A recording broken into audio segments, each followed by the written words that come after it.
Kahit kahapon pa po ang deadline, wala pa sa kalahati ang mga dayuhang empleyado ng POGO na voluntaryong nagpa-downgrade ng kanilang working visa bilang bahagi ng proseso ng pag-alis ng mga POGO sa bansa.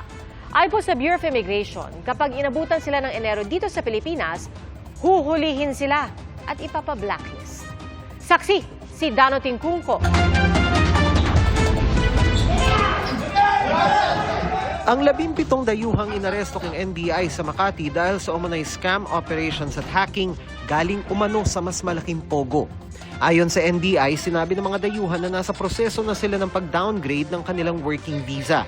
Bahagi ang pag-downgrade ng visa sa prosesong dapat pagdaanan ng mga dayuhang empleyado ng POGO.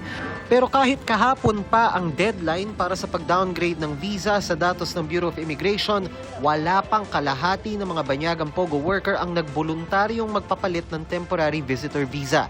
Ayon sa BI, ang mga POGO foreign worker na voluntaryong nagpa-downgrade bibigyan ng panahon para tapusin ang anumang pending business nila sa Pilipinas. They automatically get 59 days to wind down their affairs. If they have legitimate reasons to go back to the country, halimbawa po those with families here already, those who want to apply on other sectors legitimately. Ang mga hindi voluntaryong nagpa-downgrade ng visa, otomatiko nang pinatawan ng order to leave na naka-record sa kanilang pasaporte.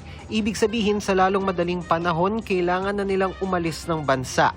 Hindi man daw yan derogatory record, permanente na itong nakalagay sa pasaporte ng dayuhan at pwedeng maging hadlang para makabalik muli ng bansa.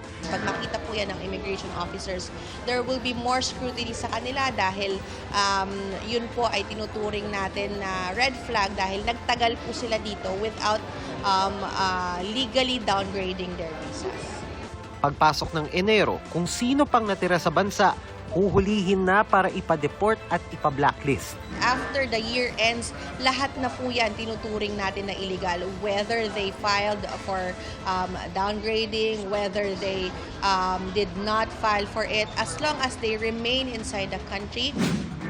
Iniutos si Pangulong Marcos ang POGO ban ng State of the Nation address niya nitong Hulyo dahil sa iba't ibang krimeng iniugnay sa mga POGO gaya ng mga POGO sa Bamban, Tarlac at Porac, Pampanga. Sa POGO sa Bamban, isa sa nasasakdal para sa human trafficking si dismissed Bamban Mayor Alice Guo.